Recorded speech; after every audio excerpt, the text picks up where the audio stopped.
Usually when we talk about the human body's physical reactions, there's this clear, like incredibly logical trigger. Right. Yeah. Like cause and effect. Exactly. You touch a hot stove, your hand pulls back instantly. Hmm. You run a marathon, your legs ache. It's designed to protect you.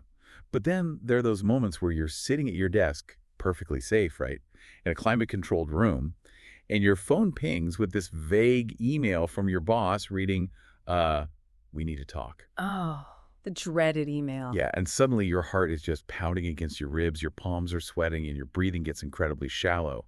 And you're just sitting there. Why on earth does a looming digital deadline make your body react exactly as if you were running from, like, a hungry predator in the wild? Well, I mean, it is arguably the ultimate biological mismatch of our era. We are navigating a modern, highly abstract digital world, but we're doing it using ancient prehistoric hardware. And that evolutionary hardware gets tripped up quite easily. Which is exactly why we are taking this deep dive today. We're going to decode the psychology and really the intricate biology of stress. We want to shift it from this vague, overwhelming cloud of anxiety into a precise scientific mechanism that you, the listener, can actually understand and manage. Absolutely. And so for this particular deep dive, we're adopting a bit of a framework. I am explicitly stepping into the role of the student today. I want to interrogate the material and ask the pressing questions to make sure we pull out the absolute most important concepts. And I am very happy to embrace the role of the lecturer to walk us through the science. We have an incredibly detailed roadmap for this, specifically section 14.1 of chapter 14 from Psychology 2E. I'll be utilizing the history, the biology, and the psychology outlined in that material so we can finally get to the bottom of what happens under the hood when we feel overwhelmed. Excellent. So you're in the virtual front row with us today. Let's figure this out. I suppose the best place to start, as with any dense topic, is figuring out what we're actually talking about. I mean, we all use the word stress constantly, but it feels like it means something totally different depending on who you ask. Yeah, that ambiguity was actually a massive hurdle in early psychology. The word stress, specifically relating to the human condition, first emerged in the scientific literature back in the 1930s. Like, really that early? Yeah, but it really didn't hit the popular vernacular until the 1970s. Today, though, we throw it around to describe feeling angry, frustrated, fatigued, conflicted, you name it. And because of that incredibly widespread use, researchers struggled for decades to pin down a precise scientific definition. Where did they even begin? Did they just categorize it by the things that make us miserable, like traffic and taxes? Well, that was essentially the first attempt. It was called a stimulus-based definition. They conceptualized stress simply as a demanding or threatening event, like a high-stress job, a long commute, severe overcrowding. Okay? But if you think about it, characterizing stress entirely as an external stimulus contains a pretty fatal flaw. It completely ignores individual differences. Right, because an event isn't inherently stressful to every single human being on Earth. Mm-hmm. Like, if we have 2 students during finals week, the one who studied diligently for 3 months is going to experience that stimulus completely differently than the student who hasn't opened the book once. Precisely. The stimulus is identical, but the internal experience is worlds apart. So, recognizing that glaring flaw, researchers pivoted in the completely opposite direction. They went to response-based definitions. Interesting, so focusing on the reaction instead. Yeah, and this approach was heavily pioneered by a famous endocrinologist named Selye.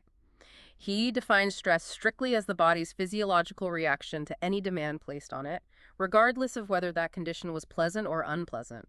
Okay, let's unpack this. If stress is defined solely as the physical response like increased arousal, sweating, or an accelerated heart rate, then I'm struggling to see how getting an A on a massive final exam and being chased by a wild animal can be biologically categorized the exact same way. That is the exact catch. Right, because my heart rate spikes in both scenarios. But one is an absolute triumph, and the other is a literal fight for survival. You've hit on the exact problem with response-based definitions. Receiving an unexpected promotion or a massive raise causes that exact same physiological arousal, but it defies logic to classify that as genuinely stressful in a negative, harmful way. Yeah, I'd take that kind of stress any day. Exactly. So neither the stimulus-based nor the response-based definitions gave the full, accurate picture. What's fascinating here is how researchers Richard Lazarus and Susan Folkman finally solved this riddle in 1984. They introduced what we call a process-based definition. A process. So they stopped looking at just the external trigger or just the physical aftermath and focus on the cognitive machinery in between. Exactly. They define stress as a process whereby an individual perceives and responds to events that they appraise as overwhelming or threatening to their well-being. Okay, that makes sense. The entire definition, the whole secret to understanding stress, hinges on one crucial psychological mechanism, and that is appraisal. How you judge the event determines the existence and severity of the stress. So as the student trying to apply this, how does that cognitive audit actually work? Are we subconsciously doing math in our heads every time something happens? Essentially, yes. It happens in two distinct, incredibly rapid steps. The first is the primary appraisal. This is where you judge the degree of potential harm or threat versus the potential for gain or challenge. Oh, okay. So weighing the pros and cons instantly. Right. And Section 14.1 gives a great example, which is college graduation. You can appraise graduation as a primary threat, like you are losing your financial support, your safety net, your highly structured daily schedule. Yeah, that sounds terrifying when you put it that way. But you can appraise that exact same event as a challenge, an opportunity for independence, professional growth, and learning new skills. That makes perfect sense. The external event is completely neutral, but the initial judgment shifts the entire narrative from fear to excitement. But what if the event isn't neutral? What if it's an undeniable threat? What's the second step of the appraisal process? So when you perceive a genuine threat, it triggers the secondary appraisal. This is where you judge the options available to cope with the stressor and, crucially, how effective you believe those options will be. So it's about what tools you have in the shed. Exactly. The textbook illustrates this brilliantly by comparing two middle-aged women, Robin and Matori. They both perform a breast self-exam one morning, and they both find a lump. Wow. So the primary appraisal is completely identical for both of them. I mean, this is a very significant potential threat to their health. Exactly. But their secondary appraisals diverge completely. Robin's mind immediately races to the absolute worst-case scenario. She worries the cancer has already spread, that she'll have to endure grueling chemotherapy, that she'll have to quit her job, and that she and her partner will default on their mortgage. Gosh, that is overwhelming. It is. Her internal conclusion is just, I can't deal with this. She sees absolutely no effective coping options. So Robin spirals because she feels completely powerless. But if the key to avoiding that severe stress isn't just ignoring the lump, I'm assuming Mathuri focuses heavily on the medical treatments available to fix it. You've deduced it perfectly. Mathuri doesn't live in denial. She acknowledges the threat, thinking, okay, this may not be good, but her secondary appraisal actively audits her toolbox. She reminds herself that many lumps are benign, and even if it turns out to be cancer, modern medical technology is highly advanced. She genuinely believes she will have treatment options and that she can navigate them. Because she perceives effective coping mechanisms, her stress level, her physiological burden will be significantly lower than Robin's. I have to play the skeptic for just a second because this sounds a little bit like the modern wellness trend of, toxic positivity. If I just pretend a very real threat isn't dangerous or just smile through it, do I magically experience less stress? It's a very fair critique, but the distinction here is vital. This is not about delusion. It all comes down to a concept called self-efficacy. That's an individual's deep-seated belief in their own ability to complete a task or manage a specific situation. Okay, so it's about confidence, not pretending everything is fine. Exactly. Inherently dangerous stressors, like objective threats to your physical safety, will always cause a baseline of stress. You cannot just positive think your way out of a burning building. Yeah, that wouldn't end well. Right. But your appraisal dictates the magnitude of the physiological reaction. If you truly believe you have the resources to handle a situation, the threat is downgraded from catastrophic to manageable. That reframing is incredibly powerful. And if appraising a stressor as a manageable challenge alters our biological reaction so dramatically, does that mean stress can actually be a beneficial thing? Because usually we treat stress like it's radioactive, like something we need to eradicate from our lives completely. Well, Selye, the endocrinologist we mentioned earlier, strongly argued against the idea that all stress is toxic. He actually coined a specific term for the good kind, which is eustress. Eustress, okay. Yeah, it utilizes the Greek prefix eu, meaning good. Eustress is a positive, highly motivating force that actually optimizes your health and performance. It's the pre-game jitters that energize a professional athlete, or the mild anxiety that gives you the laser focus to study for a major exam. The textbook actually backs that up with empirical data, doesn't it? That mild stress makes our brains work better. Yes, there is a fascinating 2012 study by researchers Hubach and Feynman. They had participants try to memorize a complex scientific text passage.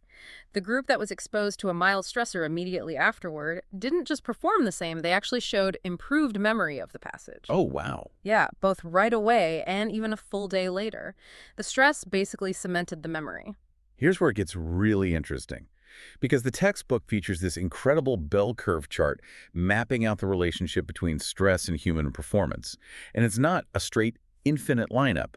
As the lecturer here explained the tipping point, what happens when we push past that highly productive eustress? It's all about the dosage. As your stress level increases from low to moderate, your performance and well-being rise in tandem. You reach what the literature calls the optimal level of arousal at the absolute peak of that bell curve. Like when you're just totally dialed in. Exactly. This is when you are colloquially in the zone or at the top of your game. You feel razor sharp, fully energized, and you're working with maximum efficiency. But the moment the stress load exceeds that optimal peak, performance falls off a steep cliff. And that's when we enter the distress zone. Exactly. Distress comes from the Latin prefix dis, meaning bad. The stress is no longer a positive, motivating force. It becomes excessive, overwhelming, and deeply debilitating. So this is the burnout phase. Yep. People feel burned out, chronically fatigued, and emotionally exhausted. Performance plummets. A classic, relatable example is severe test anxiety, where the negative emotions and the racing heart make it entirely impossible to remember the material you studied. So if there is this delicate optimal peak of stress for peak performance, the natural question becomes, as a modern society, are we riding that peak or are we just collectively drowning in this stress zone? Yeah. To answer that empirically, we have to look at health psychology. It's a specialized subfield that really gained traction in the 1970s. That's when scientists started rigorously mapping how psychological, behavioral, and lifestyle factors physically impact illness. Right. Health psychologists spend a lot of time identifying which demographic groups are most at risk for negative health outcomes based on their stress loads. And Section 14.1 highlights a massive demographic study on exactly this by Cohen and Janicki Deverts. They analyzed 3 massive national stress surveys from 1983, 2006, and 2009. They did.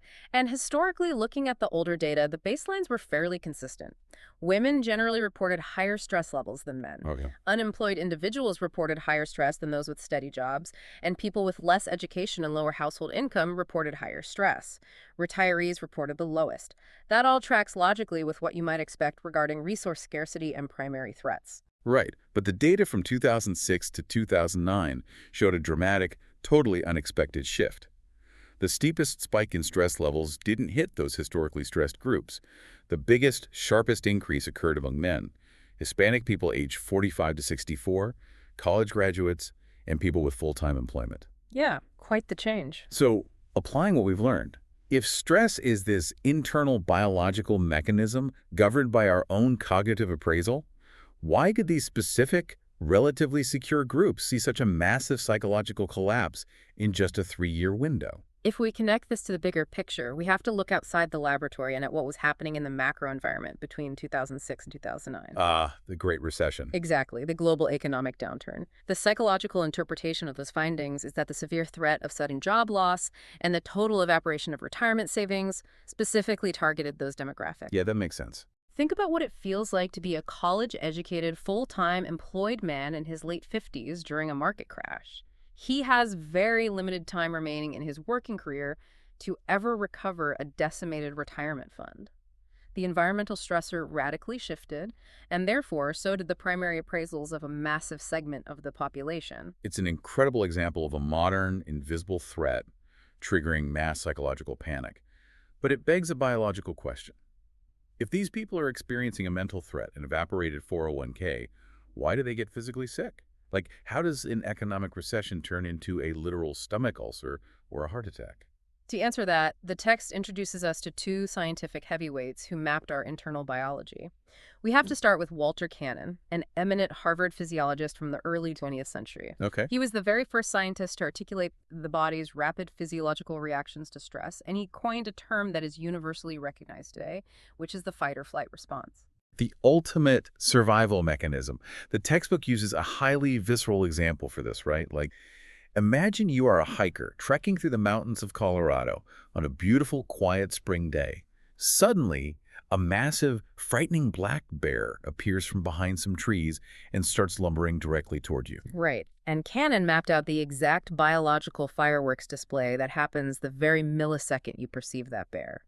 A deluge of epinephrine, which is adrenaline, and norepinephrine floods your system directly from your adrenal glands. Wow, okay, so it's instantaneous. Yes, your pupils physically dilate so you can take in more visual information. Your heart pounds wildly to pump more oxygenated blood to your extremities. Your breathing quickens, you start sweating to keep the machinery cool, and your muscles tense up, ready for explosive, violent action. It's the body instantly prepping for war.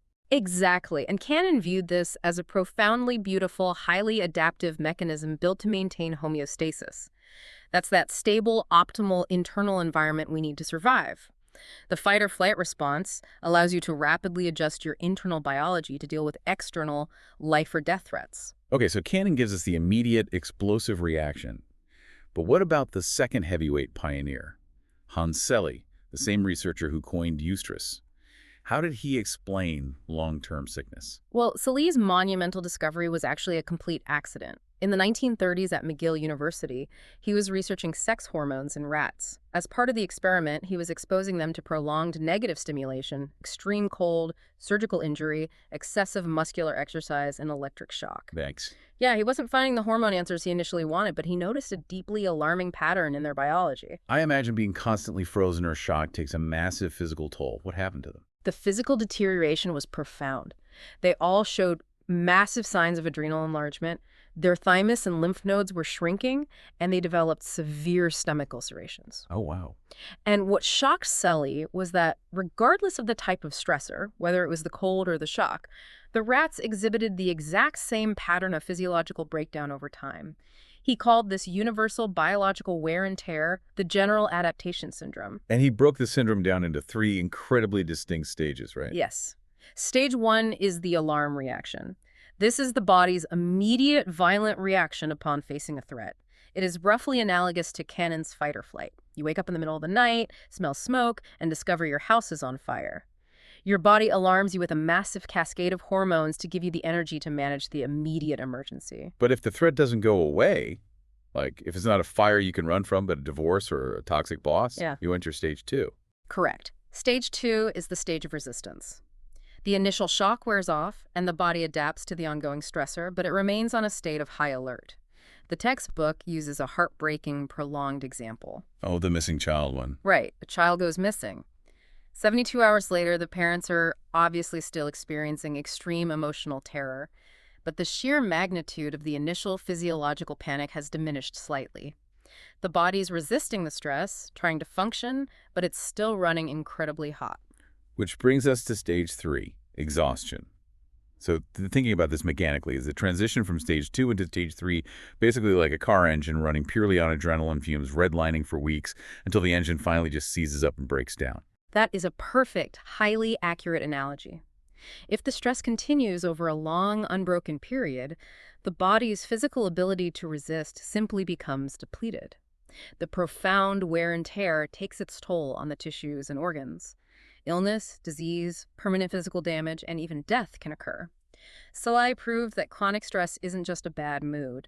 It is a 3-phase physiological tax that can literally destroy the human body. Okay, we know the engine eventually seizes, but I want to get granular here.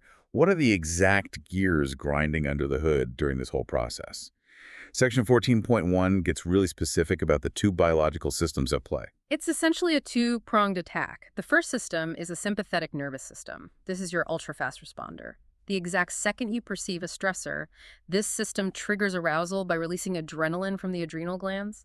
This is the neurological wire that accelerates your heart rate and respiration immediately. So that's the immediate spark. What's the second, more insidious system? The second is the hypothalamic pituitary adrenal axis. We usually just call it the HPA axis. This system is primarily endocrine in nature, dealing with hormones, and it works much more slowly than the nervous system. It's like a biological chain of command. How do the orders get passed down? So it starts high up in the brain, in the hypothalamus. In response to a perceived threat, the hypothalamus releases a hormone called corticotropin-releasing factor. Think of this as the initial distress signal. Okay. This hormone travels a short distance to the pituitary gland, telling it to release ACTH, adrenocorticotropic hormone. That ACTH then travels all the way down through your bloodstream to your adrenal glands, commanding them to secrete cortisol into your blood. Cortisol, the infamous stress hormone we read about in every health magazine. Exactly. And it gets a bad rap, but in short bursts, cortisol is miraculously helpful. It provides a massive sustained boost of energy to help you fight or run. It temporarily alters immune function, and it even decreases your sensitivity to pain so you can survive an injury. But just like Selye's rats, the textbook shows us the devastating consequences of what happens when that HPA axis never gets turned off. Right. Sustained elevated levels of cortisol are profoundly destructive. Extended release over weeks or months significantly weakens the entire immune system. It reallocates energy away from keeping you healthy, treating your immune defenses like a luxury you can't afford while under attack. That makes biological sense, but it's scary. Very. And the text lists a barrage of evidence for this. Extremely high levels of cortisol are frequently observed among severely depressed individuals. A tragic study of people who were injured during the September 11th disaster or who developed PTSD afterward showed significantly elevated rates of heart disease much later in life. There was also that incredibly telling study on the aging Finnish food industry workers. Their self-reported psychological stress symptoms accurately predicted severe morbidity, musculoskeletal issues, and metabolic disorders a full 11 years later. And you don't even need to look 11 years down the road. Another study of male South Korean manufacturing employees showed that those who reported high work-related stress were significantly more likely to catch the simple common cold over the next few months compared to their less stressed peers. The chronic drip of cortisol literally tears down the body's cellular defenses. So what does this all mean? I have to push back on the evolutionary logic here. If the HPA axis and cortisol were so brilliantly designed by millions of years of nature to help us survive the bear in the woods, why does it turn against us and completely destroy our immune system when we're just stressed about paying our taxes? Because the biological machinery was built exclusively for short, intense bursts of physical action, followed by a rapid return to homeostasis. You either outrun the bear or you don't. Either way, the stressor ends. Right. It's finite. Exactly. But today, our modern stressors are chronic and conceptual. A toxic workplace, crushing financial debt, constant digital connectivity. These are complex threats that never actually end. You are effectively leaving the alarm bell ringing indefinitely, and the biological machinery simply was not designed to handle a continuous, never-ending flood of cortisol. Stepping back to look at the whole picture, we've covered a massive amount of ground here today.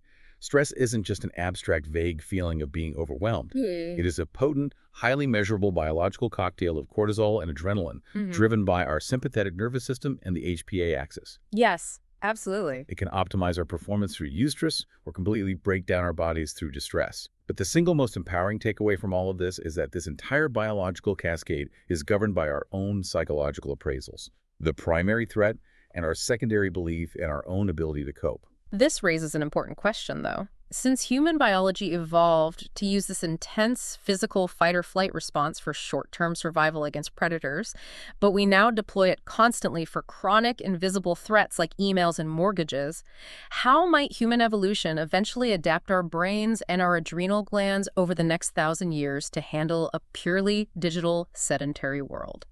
Now that is a profound thought to keep you up at night, or maybe just prompt a very careful secondary appraisal of your environment. Thank you for sitting in the virtual front row with us today.